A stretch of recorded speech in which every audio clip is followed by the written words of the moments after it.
Hi, and welcome to Capturing Christianity. My name is Cameron Bertuzzi. Today we're talking about the Exodus, the Old Testament. Did the Old Testament happen? Is it historical? Did the Exodus of the Jews happen? That's what we're talking about today. And like I said, I'm Cameron Bertuzzi.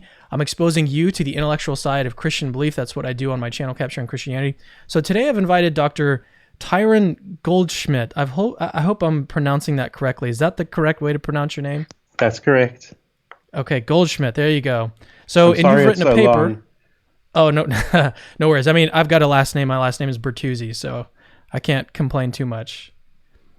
Well, anyway, so you've recently written a paper on why people should believe in the Exodus account, and I found it really interesting. You argue some things from testimony, but not just the general principle of testimony. You argue from, it's almost like a national belief. Anyways, it's really interesting. We're going to talk about it a lot today. So that's what we're doing on the channel, talking about the Exodus. Did the Exodus happen? Well, tell me a little about more about yourself, Tyron. Is that okay? Should I call you Tyron or Dr. Goldschmidt? Whatever you prefer. You can call me Ty. Ty. Okay, there we go. Oh, all right, Ty. Whatever. Well, Ty, tell me Mr. more about President. your. Well, tell me more about your background. You're Jewish, is that correct? Yes, I'm Jewish. So why are you interested in philosophy and questions about the historicity of the Old Testament? Tell me more about your background. I don't know why I'm interested in philosophy. It's a fun subject, I think, that deals with interesting questions. But I don't know how I became interested in it originally. That's a while back. Were you always interested in the big questions about God's existence, that kind of stuff, or did that happen later on? I think I had a normal interest in such questions. I don't know what normal is exactly, but yeah, that's a good question. But I think people are interested in those big questions. Well, what got you interested in a ton of my time to thinking about those questions. I went to college, university, took a philosophy class, liked it. I don't know what question it was or what about it sparked my interest exactly. And the rest is history, I guess. I kept on taking philosophy courses and eventually went to graduate school in philosophy and so on. Well, speaking of history, what got you interested in this question about the historicity of the Exodus account, the Old Testament? Was there something in particular, like did you see an argument against the Exodus and that made you start thinking about it more? There are some skeptical arguments against the Exodus, of course. I don't know if that's got me thinking about it more. I mean, like you say, I am Jewish, and the Exodus plays a very important role in Jewish belief. It's very central to Jewish principles and practice. And if the Exodus happened, then it would seem that Jews are strongly bound to a certain covenant and to Jewish laws, and if not. So whether this event did happen would seem to be one of pressing religious importance. Yep. I study philosophy, and including Jewish philosophy, and stumbled on some interesting, what I thought were clever arguments about the Exodus that hadn't been explored too much by their proponents. I mean, even medieval Jewish philosophers who are presenting this argument about the Exodus that we'll get into. Saadia in the 10th century, Yehuda Halevi in the 12th century or so, maybe a little earlier than that. I keep on mixing up. 12th century means 1100, doesn't it? Yes, no, same thing happens to me. It's like, what am I saying? 12th century is the... Yeah, it happens, to subtract one. Yeah. Well, what 1 cent? Yeah, okay. And Saadia lived in Egypt and what is today Iraq, and Yehuda Halevi in Spain moved to Israel. They're famous Jewish philosophers, medieval Jewish philosophers. And both of them had this curious idea that struck me. And then I as I was thinking about it, discovered a very similar idea, the same idea in from early modern Christian philosophers, especially Jonathan Edwards and Charles Leslie, developed in slightly different ways, but essentially the same, what I thought was the same clever argument from Saadia and Yehuda Halevi. And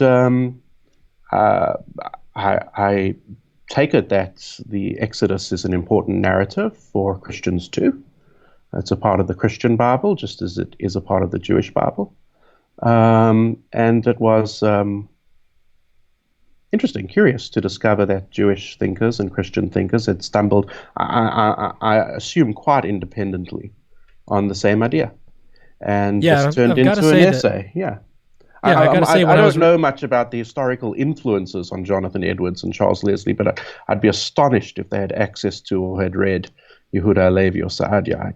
I can't imagine so. Well, I've got to say that when I read your paper, I had the same feeling. Is that like this is a really interesting argument, and I'm surprised that I hadn't really thought of it in this way either. It's really, really interesting, and you guys are going to love it actually when we get into it in a second. To be sure, the paper, the title's a tease. I don't think much can be proven. You know, I think the title of this podcast is proving that the Hebrew Bible actually happened, or something like that. I don't think much outside mathematics and such like can be proved.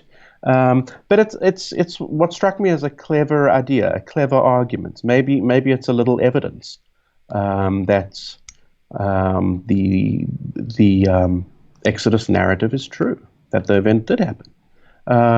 It raises interesting philosophical questions generally about testimony, and seem to be, worth exploring and writing about, even if you don't quite buy it, right? Even if you're not converted by this argument. And so I wrote it. I mean, the question of the meaning and justification of religious belief is a central question in contemporary Christian philosophy, right? There's a lot of Christian apologists, a lot of Christians debating about the existence of God. You've had many on your podcast. There are very few, in professional philosophy, there are very few Orthodox Jewish philosophers, let alone Orthodox Jewish philosophers working on any sort of apologetics or any sort of historical proofs of the existence of God. People who work on Jewish philosophy typically don't have much philosophical background. They're in Jewish studies departments or religious studies departments, and their work is more like intellectual history or some sort of continental theology and such like. We're about to get into the to some of the ideas in the paper. This was an attempt to present the arguments, to present an argument for central Jewish doctrine, which is rare in professional philosophy, and consider objections and replies. Yeah, and in the paper you even mention give replies to 10 different objections, which kind of struck me. That's a lot of objections. But if you guys want to read the paper, you can actually check it out in the link of the video. So just do a little drop down. You can find the paper so you can read the whole thing. It's Thanks free. For the plug. I think it's written in an accessible style, and there are many jokes. Oh yeah, it is. It was fun. It was funny jokes, too. But had to leave some of those out. Yeah, no, it's a great little paper. I also want to mention that if you guys are interested in apologetics, you want to learn more about apologetics, make sure to subscribe to my channel. If you enjoyed this interview, subscribe. But the most important thing that you can do is actually turn on the bell for this channel so that you can get notifications when we post new videos. That's actually one of the more important things that you can do. So thank you if you're planning on doing that. Well, anyways, let's get into some of the meat of this paper. And one of the first things that you do at the outset is you talk about a principle of testimony more generally. So why don't we talk about the validity of testimony? Because a lot of people have objections to testimony. They want to say, we can't rely on testimony because so many people get things wrong when it comes to testimony. So how should we think about testimony in your view? Well, the question of testimony and whether we should believe in it is important to the paper. I try to begin with to soften up the reader to taking testimony generally seriously. But the actual argument that I present focuses on a specific kind of testimony. Testimony in general is important to Jewish philosophical tradition. There's not so much natural theology of the style that you see in Christian philosophy, right? Religious belief is based more, it seems, on reliable tradition, which is just testimony, passed down from generation to generation. And testimony about the Exodus in particular is emphasized in the Jewish religious tradition, in the Hebrew Bible itself, in the rabbinic tradition subsequently. It receives a lot of attention. So it's a big deal. It would only be a little exaggeration to say that most of Jewish religious principles and practice revolves around this testimony and is about transmitting this testimony of the Exodus. So I try to soften the reader up a bit to the idea that we shouldn't be skeptical of testimony from the get-go, with a principle of testimony, which one finds in other philosophical works. There's debate about it, naturally. And the idea is that you should trust testimony. Other things being equal, of course.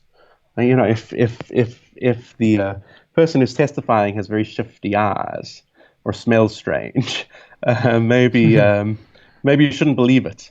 Of course, you've got to also assess what they're saying against what else you know about the world. If they tell you very strange claims that are very much at odds with what else you know about the world, well, then, too, maybe you shouldn't trust them.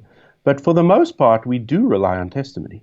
A good deal of our knowledge of the world depends on testimony. Your knowledge of faraway places, your knowledge of past events. If you didn't rely on testimony, you'd be believing far less than you do about the world. So we should probably, there's maybe a kind of default. We should, when it comes to religious testimony too, maybe we should believe it, unless there's a lot of evidence against it. And it's very much at odds with what else we know about the world. And of course, in this case, religious skeptics will say that religious testimony is odd in just those ways. And that's where this very special principle that I introduced takes over from a general principle of testimony.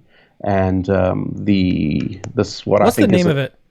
The name of the Kuzari, is that how you say it? Kuzari principle? Right. I don't know where this name actually who can I use the word in a Jewish context? Who baptized this principle, the Kuzari principle? In some popular Jewish literature, a Rabbi David Gottlieb, who once was a philosophy professor and is a brilliant philosopher, an exceptional philosopher, calls it the Kuzari principle. And I've seen it elsewhere called the Kuzari principle because it is expressed in some form by Yehuda Halevi in his book called the Kuzari.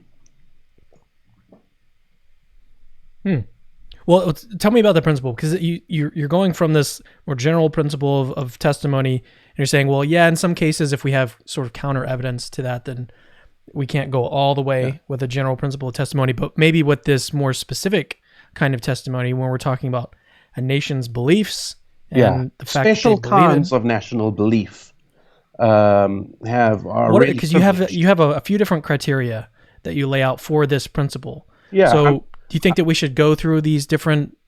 That would be great. Different criteria. In fact, I'm not so polished here. It's the first time I'm really talking about this. Yeah, no worries. No worries. And I'm not scripted. So I do have. I've just pulled up on my screen some parts of the essay, and I can read the principle as it appears there, so I don't make an embarrassing mistake. It has, on first go, and this is really just following the literature. This isn't my statement. I'm following Gottlieb in particular over here in this way of framing the principle, though I do develop it in my own way, especially after consideration of Edwards and others. But a first go is something like this, right? The principle says that a tradition is true if here are three conditions. It's accepted by a nation. It describes the national experience of the previous generation of that nation. And number three, third condition, the national experience would be expected to create a continuous national memory until the tradition is in place. Okay. So I add some bells and whistles. I don't think we need to be so strident. I think it would be enough if this was a kind of plausibility or probability principle. We could like insert a likely. A tradition's likely true. Okay. A tradition's likely true if it's accepted by a nation, describes a previous national experience of that nation, which would be expected to create a continuous national memory. And we could also add something like other things being equal. Okay, so this is a defeasible principle, but it applies to the Jewish tradition, especially about, which is also the Christian tradition, right? The Jewish tradition, especially about the Exodus. And I wonder if it's defeated. I can't see a very powerful objection against its application. So I think there's an interesting, thought-provoking argument at hand. Let's get a little bit more concrete. So how would this work in like a modern context with, say, a national belief about the Civil War? Is that an example that that's you an example list in the actually paper? give. Okay, so one way of seeing this principle at work, and in fact one way of justifying this principle, is just seeing it applied to cases. It gives the right verdict and doesn't give the wrong verdict. That's probably the main way of justifying such a principle. That's the best way of justifying such a principle, though I do discuss others. So take the American Civil War. Okay, the principle would tell us that the Civil War, the national experiential tradition of the American Civil War, is likely true. Why? Because it's accepted by Americans and about their own history. It describes a national experience of a previous generation of Americans and a kind of experience that would be expected to create a continuous national memory. Okay, so the testimony of the American Civil War satisfies the criteria of the principle, and by the principle, it's likely that there was an American Civil War. Okay. Of course, there's other evidence for the American Civil War. You can dig up some other evidence, but the testimony about it probably is enough to make belief in the American Civil War reliable. And in the case of the Exodus, we have the same dynamic. Okay, it's a national experiential tradition. It's accepted by the Jewish nation. Okay, for 3,000 years, this was a central Jewish narrative. Some, in modern times, Jews aren't maybe as religious as they used to be, but it's accepted by all Orthodox Jews today, and was accepted by virtually all Jews in the past. It's also about the history of the Jews, about their own history. Okay, it's not about the history of another people. Of course, many people have converted to Judaism, right? But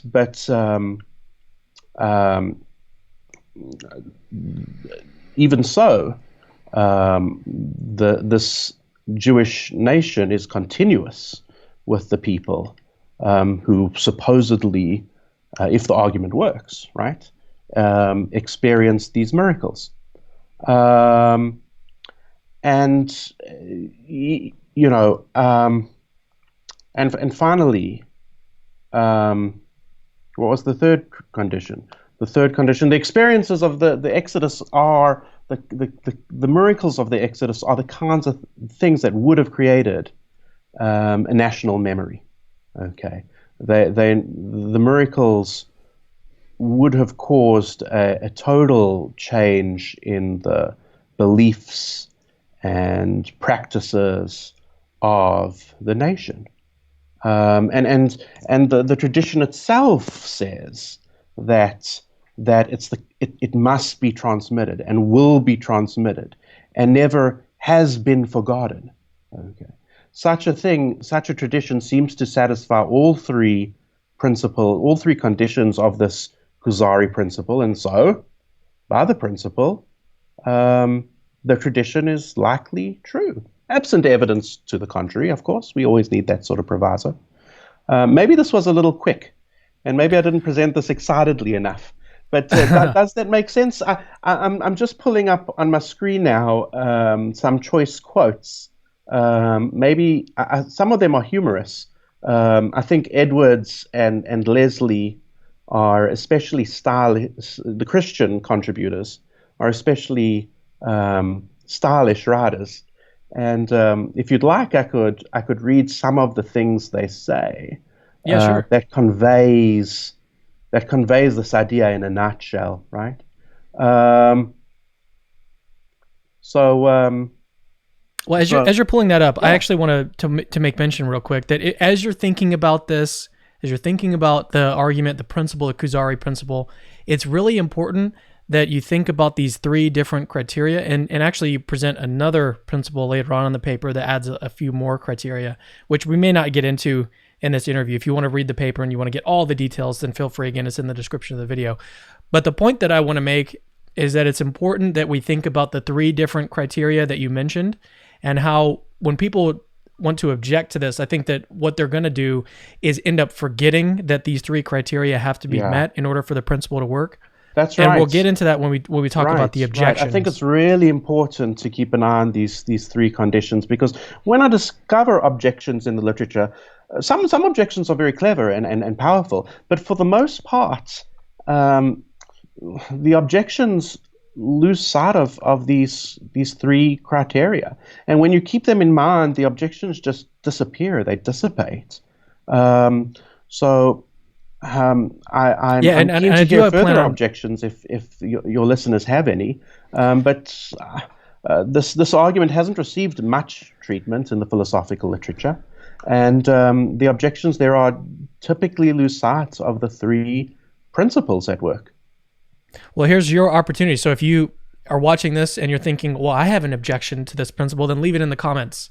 And maybe later on, I don't know if you're going to be checking the comments of this video later on, Tyron, but anyways, if you have an objection, unique objection that people about this argument, and we do plan on covering some of the objections, because in the paper you address 10 different objections, so maybe I should mention that too. If you want to give an objection, make sure that it's not one of the 10 that he addresses in the paper, or maybe if you don't think that his response to that objection is very good, leave it in the comments of the video. But yeah, go ahead and give me some quotes. Here's a nice, cute one from Charles Leslie, who's a Christian theologian, writing in the 19th, I'm doing this again, right? 18th century. Here's his illustration. Suppose I should now forge some romantic story of strange things done 1,000 years ago. Okay.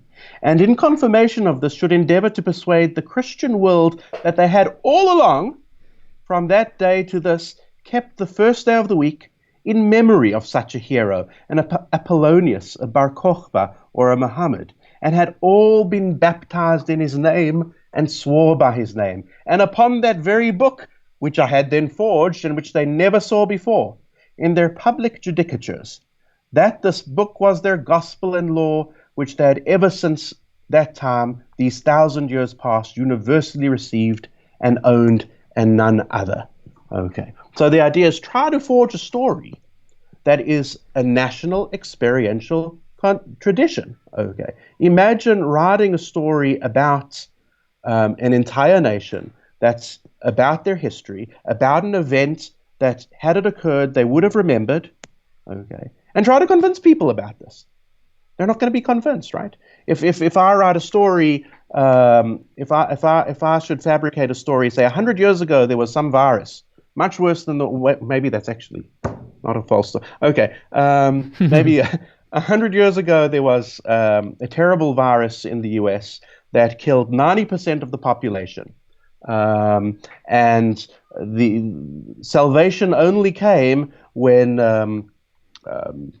aliens from outer space delivered potent vaccines to everybody. All right. Imagine this is a kind of national experiential tradition. It would be witnessed by everybody. Okay. It would be kept in memory. It happened to the very people we're talking about. Now, if I try to sell such a story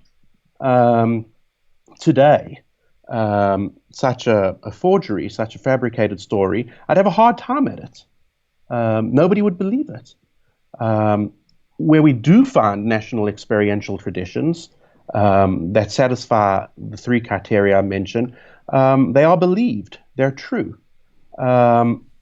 So what you might imagine is a Moses or not Moses, maybe Ezra or somebody making up the story of the Exodus. Okay, and coming to the Israelites, okay, or to a later generation of Jews and saying, hey, all your ancestors were once in Egypt. They were redeemed. They witnessed all these miracles. They received this law. Here it is. Okay. How many people are going to be convinced? Won't they ask, well, why haven't we heard of this before? That, in a nutshell, captures a bit of the problem here.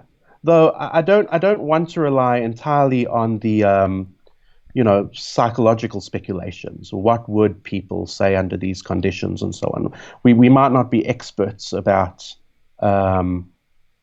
ancient psychology. Maybe ancient Israelites thought a little differently and would have reacted a little differently from us. I think the reasoning here can be stated, I want to say formally, but it could be stated in probability, in like probabilistic terms. So you could say, so if these three conditions are met, then it's more likely that the thing happened. Because if the thing happened, we would expect these three criteria. But if the thing didn't happen, we wouldn't expect these three criteria to be satisfied. And so in probability terms, just in basic sort of, I'm going to use a big term here, Bayesian probability, this is a very decent argument if you have these three things. Because, again, these three criteria it'd be more likely if the thing was true, if the event if the miracle happened, it'd be more likely that we'd have a national belief about it. There would be an experience that the nation experienced, the ancestors experienced, and it would also be the kind of event that would create that kind of thing, a kind of national belief. Those three criteria are likely given the hypothesis that it happened, and those three criteria are unlikely if the thing in question didn't happen. And the part of the point of the story that you just gave was to sort of show the second part of that, was to say how easy would it be for you to convince a whole nation that something happened in their past that didn't happen? Right. So this is what very unlikely. Leslie focuses on. How do you convince a whole nation that something that happened in their own past that all of their ancestors would have witnessed and transmitted to them, but haven't? They have no tradition about this. How do you convince them to accept such tradition? It seems like a tall order. If I can, Leslie has another funny story about setting up some about the Stonehenge. Okay, there's these mysterious stones in Britain, Stonehenge. Imagine that. Suppose I should write a book tomorrow, and tell there that these stones were set up by Hercules in memory of such and such actions. And for further confirmation of this, should say in this book that it was wrote at the time when such actions were done and by the very actors themselves or eyewitnesses, and that this book had been received as truth and quoted by authors of the greatest reputation in all ages. Moreover, that this book was well known in England and enjoined by an act of parliament to be taught to our children, and that we did teach it to our children and had been taught it ourselves when we were children. Now, somebody who came up with such a story and tried to sell it to the British people, such a story about why Stonehenge exists. Like here. Oh. Yeah, the streaming software just completely went away, and it looks like we're having some YouTube issues here. Oh. Yeah. So are we not recording anymore? I'm recording locally, so I can piece everything together later on. But I think we are streaming at this point. I can't be sure, but let's just continue. Okay. Yeah. Well, if there are listeners still there through the SCAP, there's a little illustration from Leslie about the trickiness of convincing an entire nation to accept a belief about their own history, and something that would have been passed on had it occurred. But I'm making too much of this aspect of the argument. I really would rely more, instead of speculations about ancient psychology, because who knows how gullible people might have been 1,000 or 2,000 or 3,000. Why is that? We're going to keep going. I don't know what's going on. Okay. I'm sorry about that. That's yeah, okay. let's keep going though. It's recording now, so all right. Let's hopefully it's back up as I try to figure this out. Okay. Well, what the paper relies on more isn't so much psychological speculation, what people would and wouldn't believe, but rather, and what people 3,000 years ago would likely or not likely believe, putting ourselves in their shoes, what would we do? Because it's hard to know such things. Rather, the principle is supported more by cases, in all cases where these criteria are true, it seems to give the right verdict. The event we know happened. We accept these traditions, like the tradition of the American Civil War. And we just can't find a case, an uncontroversial case, where these criteria are satisfied, but we don't believe that the event occurred. We can't find an uncontroversial case where the criteria are satisfied, but the event, the tradition isn't true. So most of the paper relies on the fact that this principle gives us the right verdicts. Okay.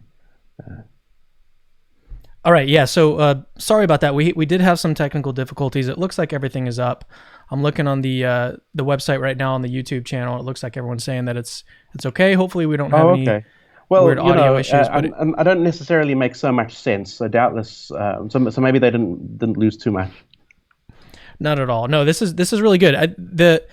The whole point behind this paper, behind doing this interview, is because, like you say, this argument hasn't seen a whole lot of light. It hasn't been really thought about by a whole lot of people, including in the academy as well. Not a whole lot of people have given this a whole lot of thought. So I think it's worth talking about. I think it's worth discussing and getting people to think about it. It's not necessarily, like you say, a proof. We don't have proofs in history. We have evidence for this or that. And if we accept this principle, we accept that this principle is a good principle, then basically if we have a story that fits the three different criteria, then we have some kind of argument, some kind of likelihood that this thing happened. Yeah, the principle is serviceable. Happening. It gives us the right verdicts. Again, yeah, right. It's hard to find a counterexample where you have a national experiential tradition of the sort that's false. All right, well, let's talk about some objections. One of the first objections is that, people believe all sorts of silly things, and so, but that isn't a reason or good evidence that something is true or happening or happened in the past. That's the first objection that you deal with in the paper. Yeah, lots of people believe silly things, right? Alien abductions, but in order for this to be a problem for the principle, we'd have to see that these criteria are satisfied. Okay. Do we have a whole nation believing these things? Are these things about all the ancestors in that nation? Are these things that we would expect there to be a tradition in place already if these events reported occurred? and alien abductions and such like aren't like that. I mean, they're not. These aren't things believed by an entire nation, and it's not like all Americans believe in alien abductions, and they're not things about all the ancestors of the American people, and they're not the kinds of things that would have left testimonial and other sorts of evidence had they occurred. I mean, aliens abduct people, if they do, in the dark of night, right? Right. And so, as I mentioned, you discussed 10 different objections in your paper. So if you guys want more of this, head over to the description of the video. Just click on the paper. You can do it that way. But let's cover 2 more objections, and then we're going to go to audience Q&A. I'm sorry. Okay. I'm a little unscripted, so I don't know if I've presented the reasoning or the argument carefully enough for your listeners to understand. So I hope they'll take a look at the essay for the argument too, besides the objections. Yeah, for both I mean, the whole paper is a really good read, and it's very carefully argued as well. So, and it's also enjoyable to read. You mentioned a few times that there's some humor in it, and there is. It's a good, fun read. Well, let's cover 2 more objections, and then we're going to go to live audience Q&A. So here's the third objection. Well, couldn't a Muslim use the Kuzari principle to argue that Islam is likely true?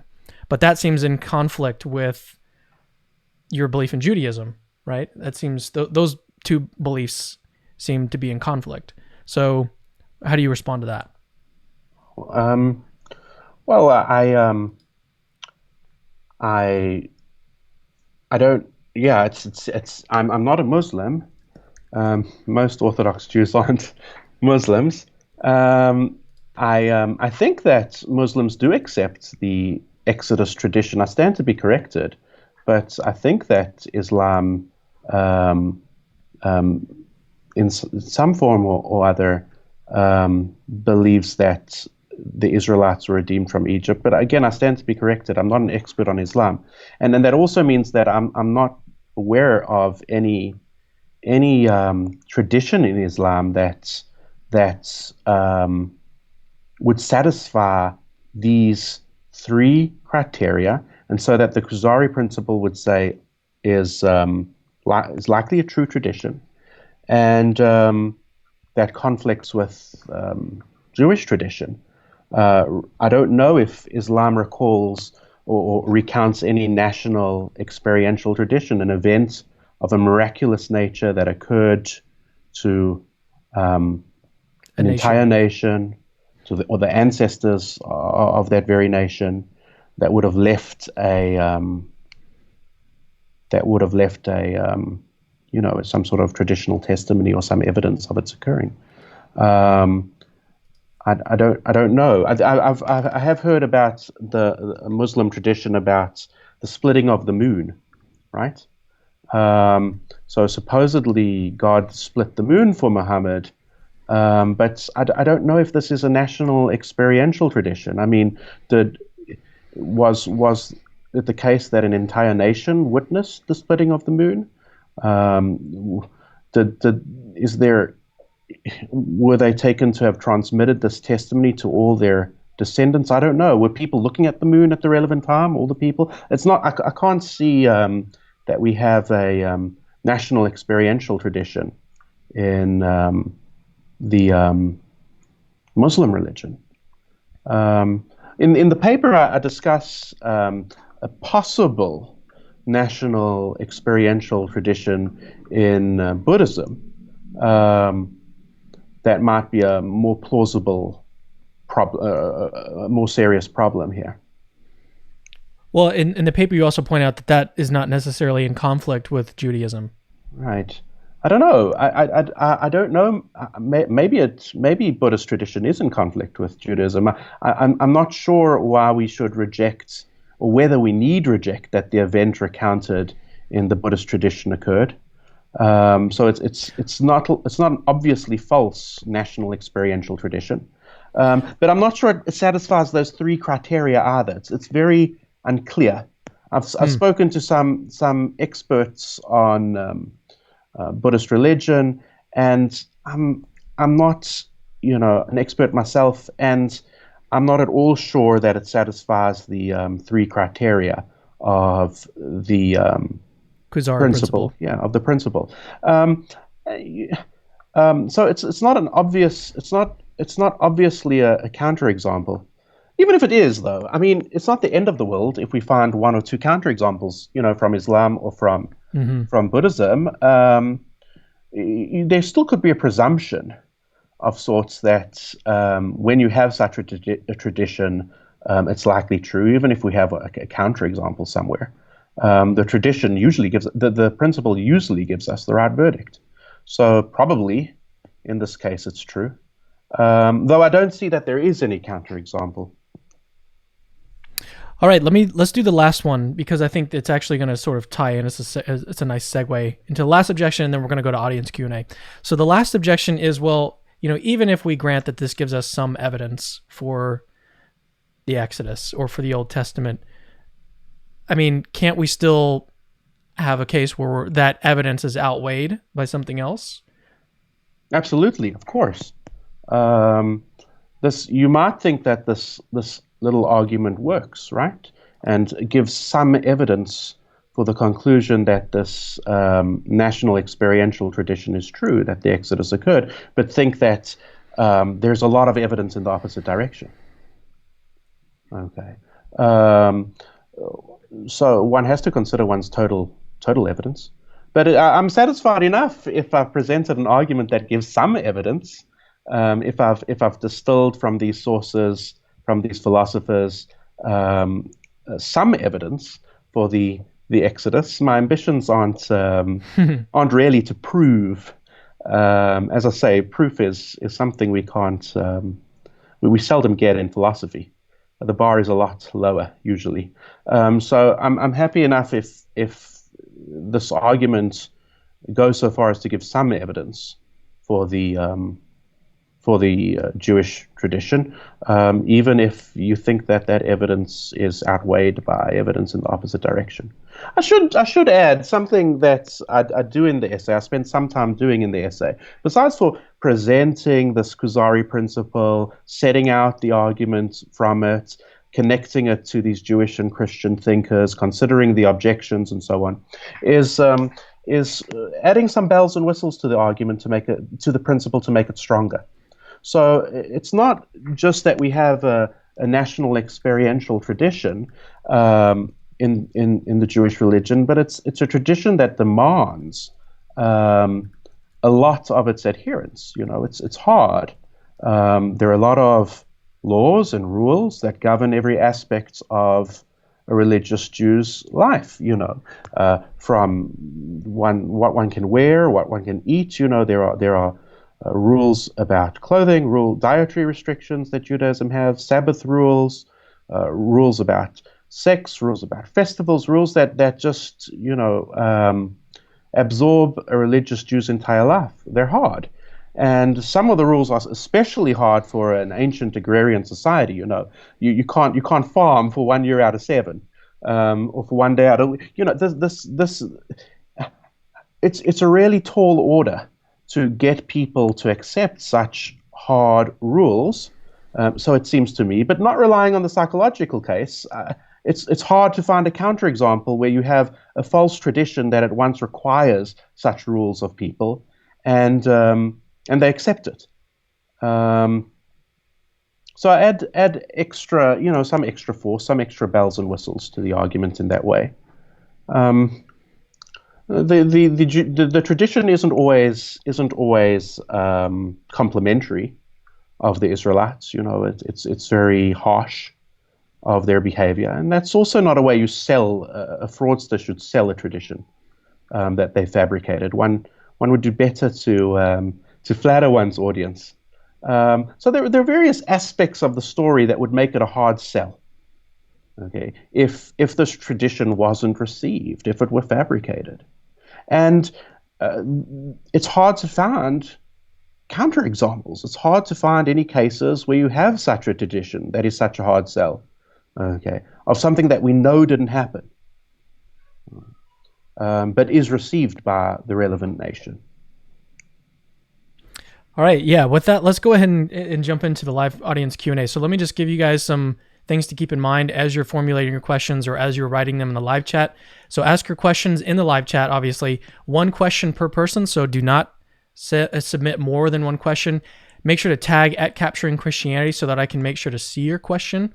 Make sure that your question is on topic. We're talking about the Exodus, the historicity of the Old Testament, and super chat questions are automatically going to be bumped to the top. So we have about 15-20 minutes for Q&A. Is there anything that you'd like to any sort of caveats that you'd like to make, anything you'd like to expand on while these questions start to come in?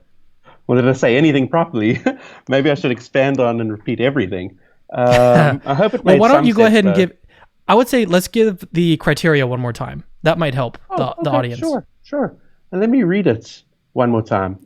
Yeah, go for it. So, and let me add some of my bells and whistles too. Okay. So here's a more jumbled Kuzari principle. A tradition is likely true if, 1, it's accepted by a nation, 2, describes the national experience of a previous generation of that nation, and 3, which experience would be expected to create a continuous national memory until the tradition is in place. And we can add, in light of my last few comments, a fourth condition, that the tradition makes universal, difficult, and severe demands of that nation. And finally, the fifth condition, that the tradition is a bit insulting to that very nation. Find a counterexample where you have a tradition that we know is not true, but which satisfies these criteria. All right, there you have it. So I've got the first one pulled up here, and here it is. It's from Jal Victor. He says, can you ask about the documentary hypothesis? So take it away. Well, you just did. Right. So this is a hypothesis about how the Hebrew Bible, especially the Torah, which includes the account of the Exodus, was composed. And an account which usually, I think most proponents of this hypothesis take these traditions not to be so reliable, right? And it's accepted by many biblical scholars. Now, I do devote some attention to this in the essay, and I discuss some objections against the documentary hypothesis. So it is treated. I don't know in how much depth I can go into it here, but I am extremely skeptical of the documentary hypothesis. I mean, even if I were not a religious Jew or an Orthodox Jew, even if I didn't accept the Jewish religious tradition that God revealed the Torah to Moses, I would not accept the documentary hypothesis. I think it's pseudoscience. I think I try to present some reasons for believing that, for being skeptical about it in the essay. I do try to do that.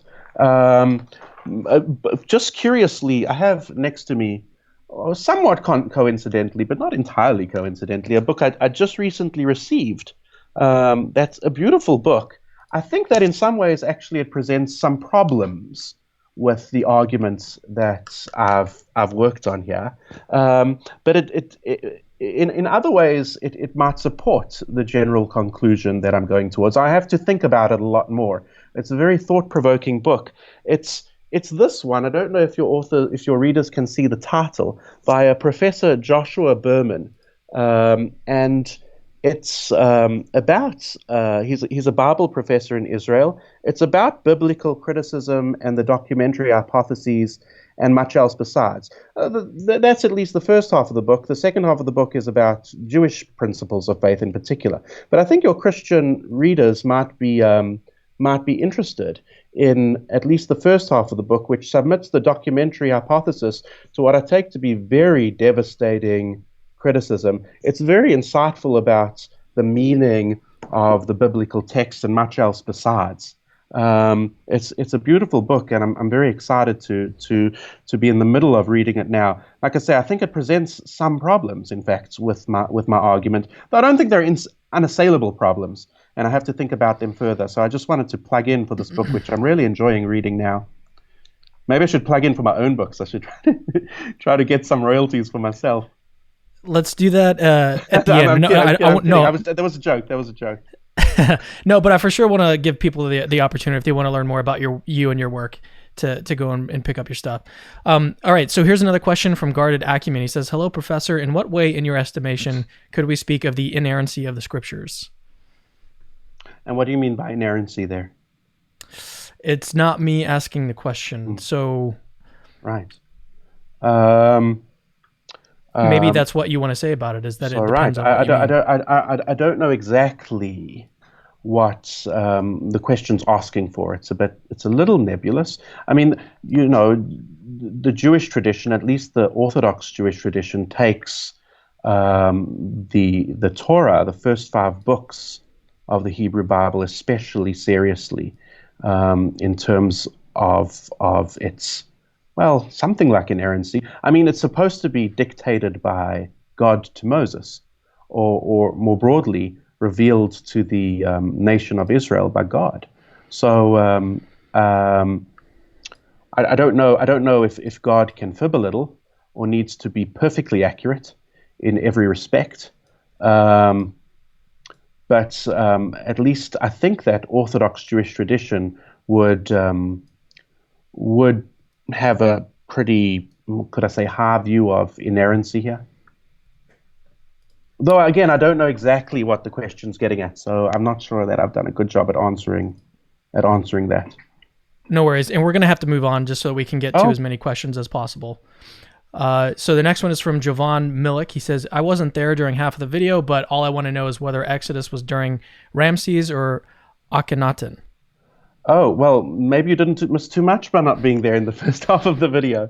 I'm afraid I'm really not a biblical scholar, and I'm really not an archaeologist. Well, I'm not even. I shouldn't add the qualification really, as if someone might think I am at all. So I can't really speak to these archaeological and biblical debates with informatively. So I don't know what to say there. Maybe this book and other books about biblical archaeology. I read an exciting and very lively book by Kenneth Kitchen on such matters. Maybe if you look into the debate among archaeologists and biblical scholars, that would be more informative than a debate from a philosopher. I'm focusing especially on a philosophical argument I've discovered in certain Jewish and Christian philosophers and theologians. All right, here's the next question. This one is from. Actually, it doesn't look like it's saved. Hang on a second. Let me make sure that it's up here. There we go. Okay, so P.S. Aquinas Laws. He says, question about the Babylonian. Okay. Yeah. He says, about the Babylonian Talmud, is it true that Gentiles are to be treated as second-class citizens? I just want to clear a misconception up here.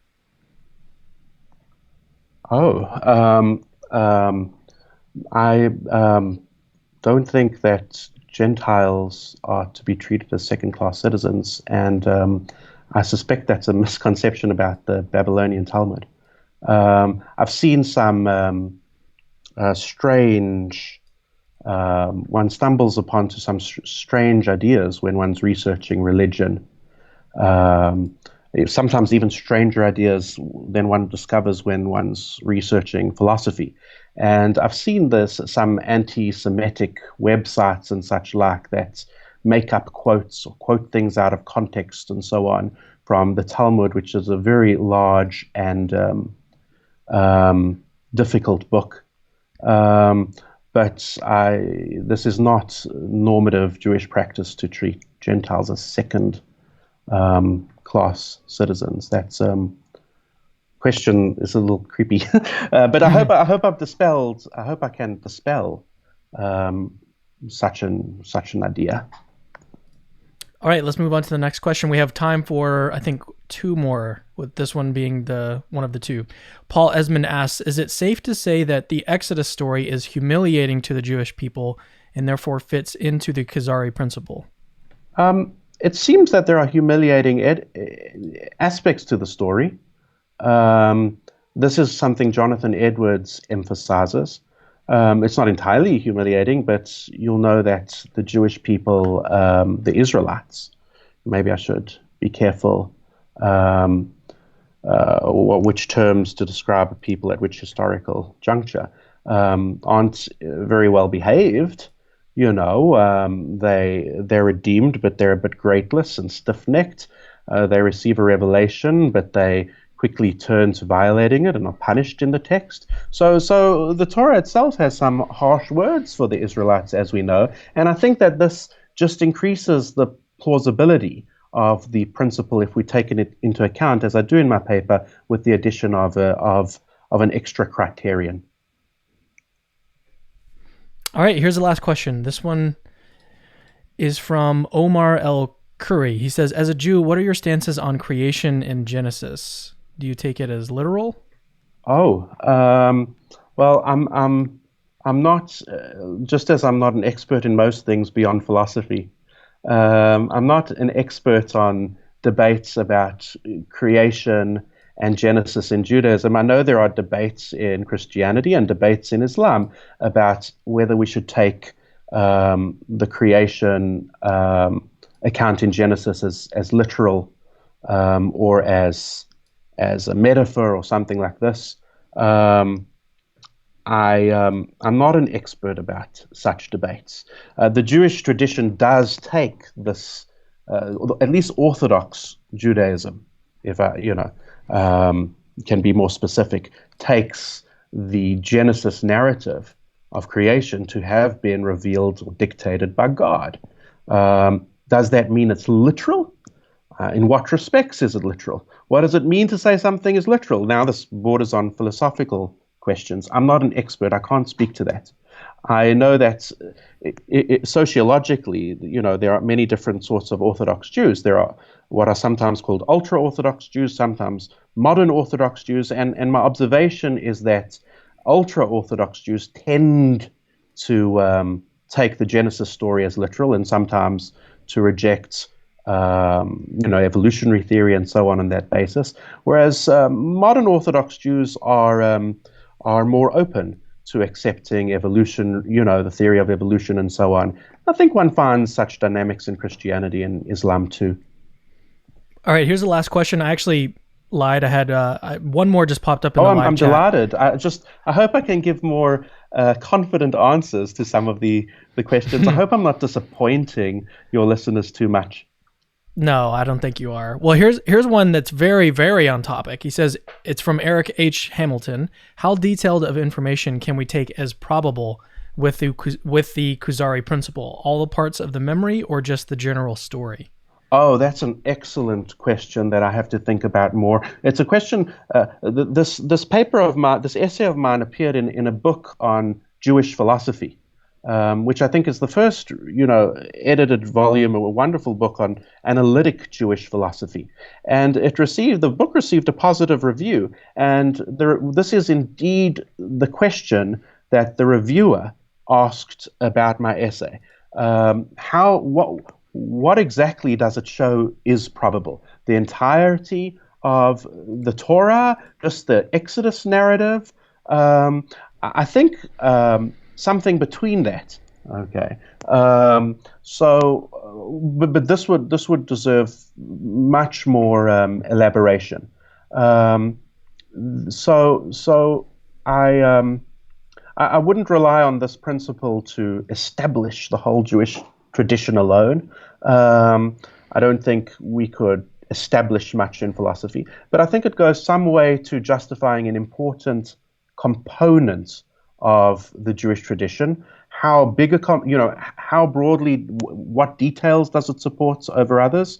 That is a really hard question that I have to devote more attention to. So I'll disappoint your listener there. I should also say that this isn't the only argument that one finds in Jewish philosophers to support Jewish principles or practices. This isn't the only argument one finds in Jewish thinkers to justify Jewish religious belief. Of course, it can be a part of a cumulative case. And so even if one thinks that it only supports a little bit of the Jewish tradition to a little bit of a degree, that might be helpful religiously nonetheless.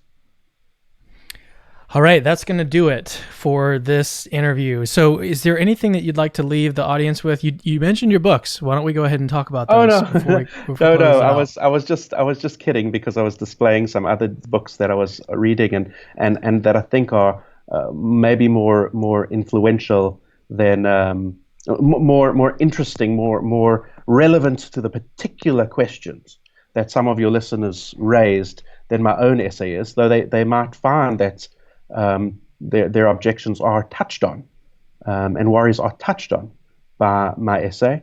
As for my own books, well, I have a book on ontological arguments that's coming out soon, a more skeptical book, right? I don't think ontological arguments work, though they're much more famous than this principle that I'm talking about, this argument that I'm talking about in the essay. And I have a co-authored book on David Hume that's nearly done. And of course, Hume is the arch skeptic and has the most famous argument against miracles of all. If you want to see a skeptical take about miracles, maybe you should turn to David Hume. Though I shouldn't advertise that too much on your channel. I don't think Hume's argument works, but it's thought-provoking. And that's just some of the stuff that I'm working on right now. Thank you for giving me the opportunity to mention it and the opportunity to talk about this curious argument from Jewish philosophers. I hope that it would be of interest to your Christian listeners, insofar as Christians too accept this aspect of the Jewish tradition, and insofar as it's important to Christians as well as Jews. Yeah, and as you were mentioning your book on ontological arguments, if you guys want to see an interview with Tyron on ontological arguments, let me know in the comments. I've asked you guys a couple times during the live stream today to leave some notes down in the comments. But if you want to see a discussion on ontological arguments with Tyron, let me know. Well, I'd be delighted and flattered, and I'd be more scripted and more polished than I have been today. No, this was really good. Like I mentioned, this principle, the Kuzari principle, is not something that a whole lot, like this is the first time I'm hearing it. It seems really interesting. Like I want to put a whole lot more thought into it and see if this is a good principle that seems like it raises the probability. I think it's really interesting and fun to think about. So I really appreciate you coming on to talk about it. Thank you for the opportunity. All right, so if you guys want to learn more about Capturing Christianity, head over to our website, capturingchristianity.com. If you want to support me, head over to patreon.com/capturingchristianity. That's the best way to do it. We are looking for monthly support. We're launching a Spanish YouTube channel, a Capturing Christianity Spanish YouTube channel. So if you want to support that project, again, head over to patreon.com/capturingchristianity. We'll see you guys later. Thank you guys so much for tuning in.